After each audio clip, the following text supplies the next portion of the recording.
Bueno, muy buenos días. Gracias a quienes se incorporan a la señal de Radio Nacional. Estamos en los 103.9 en Lima, 70 repetidoras en el interior del país, pero además también nuestro canal de YouTube, donde usted puede ver toda la programación de Radio Nacional en nuestro canal Radio Nacional del Perú, y en nuestra página web nos escucha a través de www.radionacional.com.pe. 7 de la mañana, 2 minutos, 7 de la mañana y 2. Precisamente vamos a iniciar esta siguiente hora informativa, Ricardo, porque hay noticias que destacar a esta hora de la mañana, y hay una iniciativa legislativa que está presentando desde el Congreso respecto al voucher educativo, y se espera ese dictamen de la Comisión de Educación para saber cuál sería su impacto en la educación en el Perú. Vamos a tratar ese tema en detalle con un especialista y un conocedor en el sector. Estamos hablando del señor Ricardo Cuenca, exministro de Educación, a quien le damos la bienvenida a esa hora al informativo de Radio Nacional. Muy buenos días, señor Cuenca. Muy buenos días, Michael, Ricardo, un gusto saludarlos como siempre. Bueno, son enormes, como decía Michael, los desafíos por la educación, doctor Cuenca, sobre todo después de la pandemia, ¿no?, que ha sido tan doloroso y que, digamos, ha retrasado de alguna manera a los estudiantes porque la conectividad no ha sido la más efectiva. ¿Cuánto podemos avanzar justamente en lograr recuperar el tiempo perdido? Es casi 2 a 3 años en algunos casos, dependiendo si el colegio era nacional o particular, pero lograr justamente que nuestros hijos equiparen la educación en este tiempo perdido, ¿se va a poder lograr? ¿Se está logrando? ¿Cuánto se ha avanzado en ello, don Ricardo? Por supuesto que se puede lograr, ¿no? Para ello necesitamos un plan, digamos, de estrategia para poder avanzar en el camino. Lamentablemente no lo conocemos, esperemos que haya, para poder avanzar en recuperar todos los problemas ocasionados por la pandemia, ¿no? Tengan en cuenta también que una de las, digamos, buenas noticias, entre comillas, que tuvimos, es que según los resultados del propio Ministerio de Educación, publicados hace poco, el descenso en los aprendizajes ha existido, pero, digamos, no ha sido tan terrible como lo hubiésemos imaginado, y eso es gracias al enorme esfuerzo que han hecho docentes, padres de familia y los propios estudiantes, y también el Estado peruano, por tratar de sacar adelante las cosas, ¿no? La mala noticia, y allí hay que tener cuidado porque el tema de los vouchers tiene mucho que ver, la mala noticia es que las desigualdades sí se acrecentaron.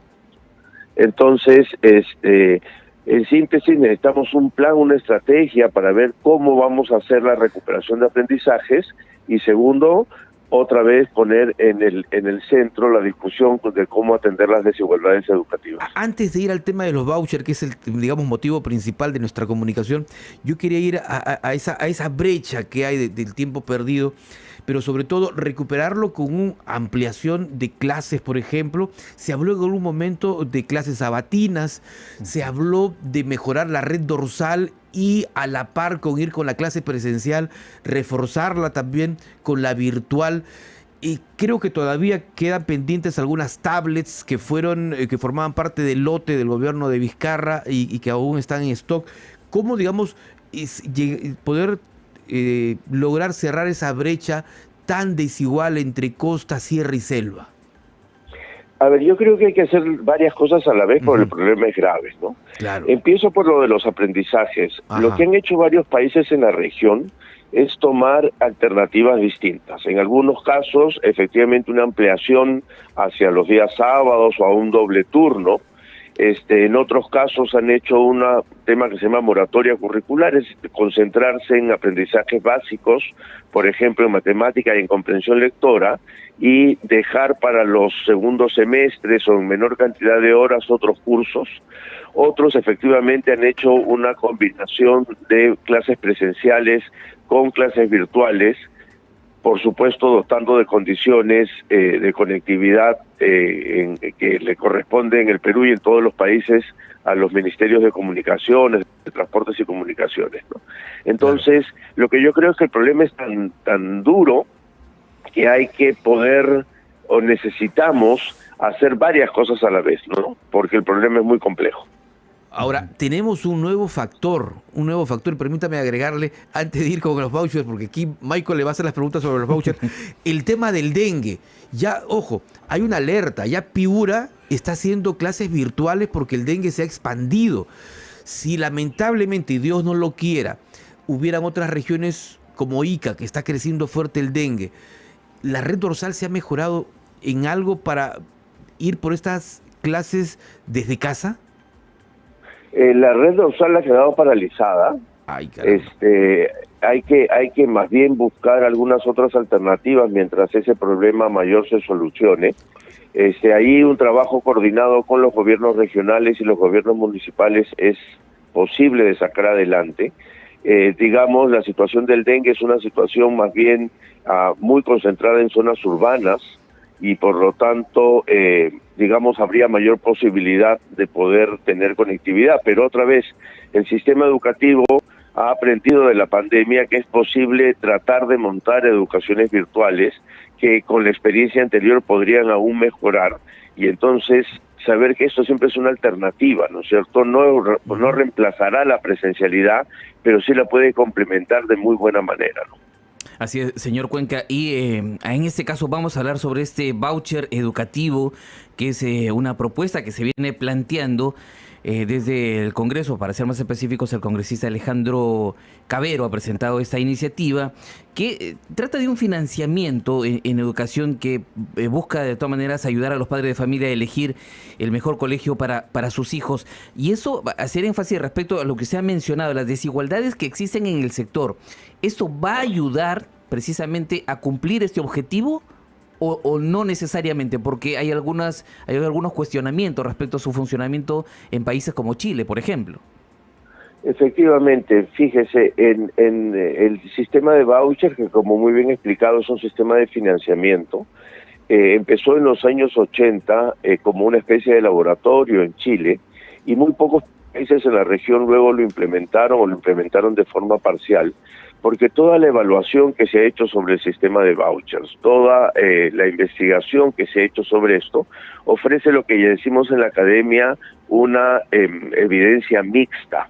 Es decir, que en algunos casos podría funcionar, pero también tiene riesgos muy fuertes. ¿Cuáles serían esos riesgos? El riesgo más importante es el que genera desigualdades y segregación escolar.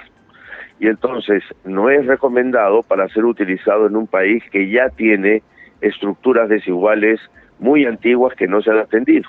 Entonces lo que se haría con el voucher es potenciar el riesgo mayor que tienen, que es asociado a la segregación. Y el segundo es que todos los informes, eso sí, hay un acuerdo, muestran que el sistema de vouchers no impacta directamente en la mejora de los aprendizajes de los estudiantes, por todos los estudios que se han hecho. Entonces, claro, hay una, digamos, iniciativa para que los padres puedan tomar las decisiones de qué escuela privada poder colocar a sus hijos.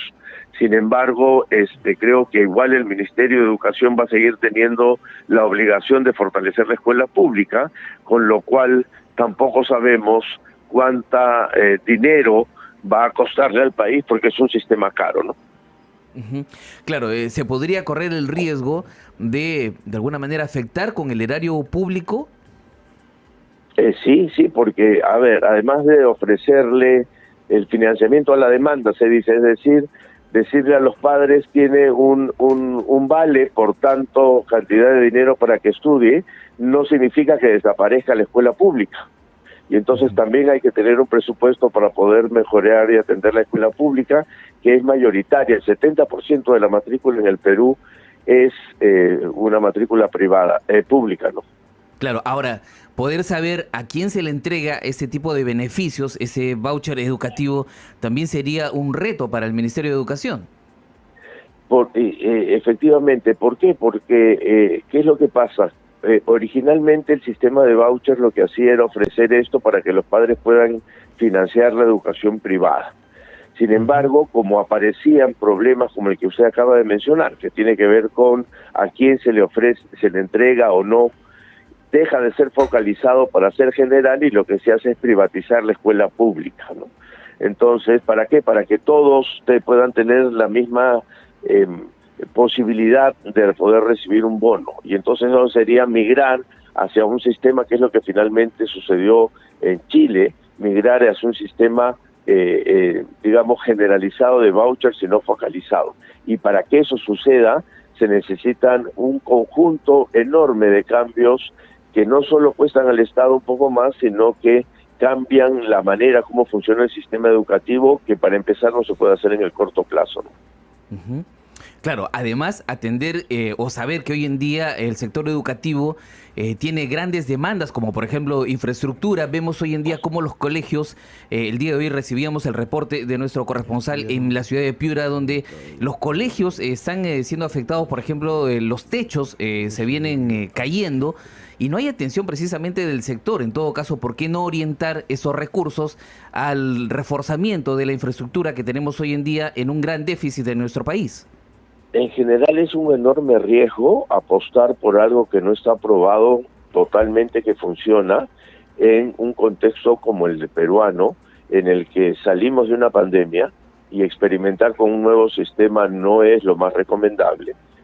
Pero además, por estas condiciones tan antiguas como la de la infraestructura, en general las desigualdades, el esfuerzo que hace el Estado en todos los años es marginal a todo lo que necesita 100.000 millones de soles para poder solucionar la brecha de infraestructura en el país. Por lo tanto, cualquier esfuerzo tendría que ser priorizado a mejorar esas condiciones básicas, porque de lo contrario siempre va a haber problemas con los aprendizajes, ¿no?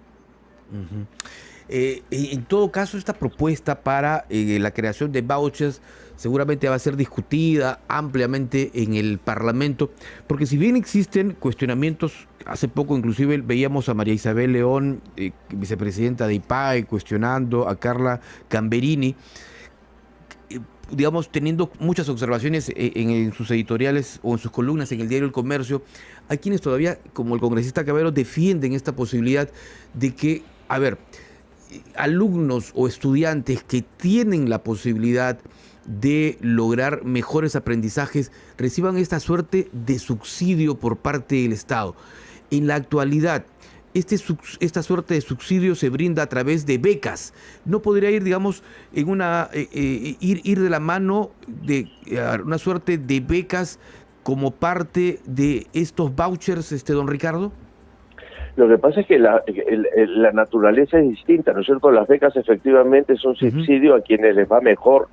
Los vouchers no pasa por un tema de un filtro, pasa por un tema en el que yo le entrego a las familias, independientemente de los resultados que tengan los estudiantes, o sea, un dinero para que puedan elegir la privada. Entonces no es un subsidio a la demanda por un incentivo o por una categorización, sino que más bien es un subsidio a la demanda nada más. Es como, por ejemplo, que te diga, ya no vas a pagar esa luz, te voy a dar un bono para que te atiendas en la clínica que tú quieras. Eso claro. Es el sistema. Entonces, eso es lo que hay que discutir. Si ese sistema en este momento en el país es pertinente, y lo otro, mirar por qué en otros países no se ha instalado, y en los países donde se ha instalado, como en Chile, en algunos momentos en Colombia, los resultados no ofrecen una conclusión contundente de las ventajas que tiene este sistema. Y más bien pone en evidencia los riesgos, que justamente son los riesgos que agravarían la situación en la que estamos ahora, que es lo que empezamos a conversar en la primera parte de esta conversación. Claro, sí, pues.